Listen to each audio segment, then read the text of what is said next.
Welcome to Study Loop. So since C3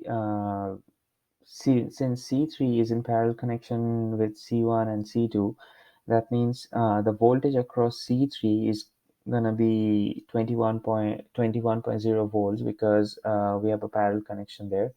So that means if we say V3 as the voltage across C3, that's gonna be 21.0 volts.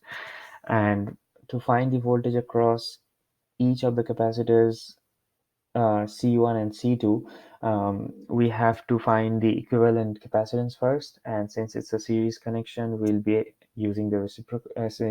You'll be using the reciprocal rule. So that means CEQ is going to be 1 over C1 plus 1 over C2 reciprocal. Let's plug in the values. So we have that in microfarads. So let's first convert that to farad. So it's going to be 3 times 10 to the power minus 6 farad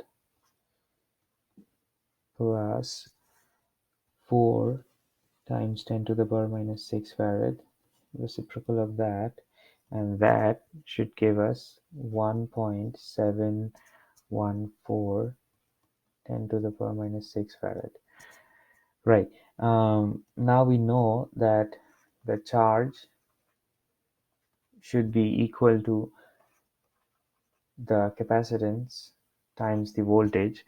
Um, so the equivalent charge is going to be 1.714 times 10 to the power minus 6 farad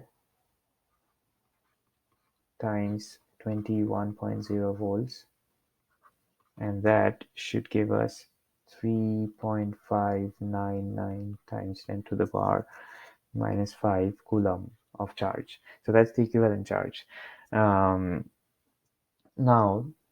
the voltage across C1 should be the equivalent charge divided by um, this guy. So that's gonna be 3.599 10 to the power minus 5 C over 3 times 10 to the power minus 6 farad. And that's gonna be 12.0 volts.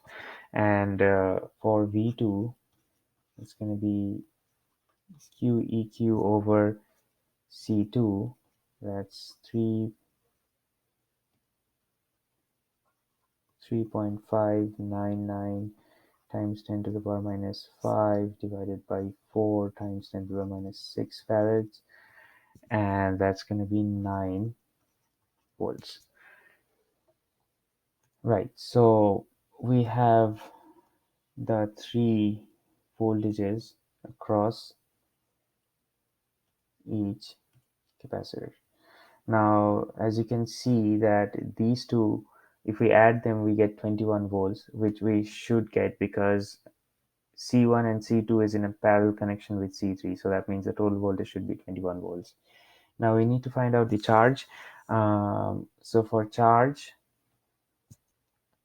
we know that the equivalent charge was this.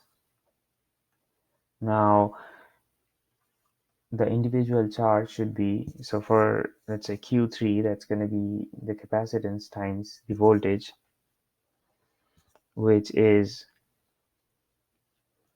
2 times 10 to the power minus 6 farad times 21.0 volts, and that should give us a value of 4.2 times 10 to the power minus 5 coulomb. And Q1 and Q2, so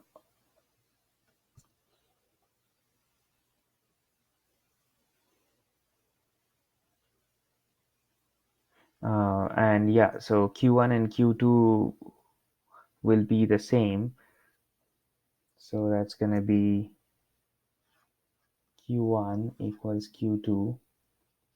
That should be 3.6 times 10 to the power minus 5 coulomb.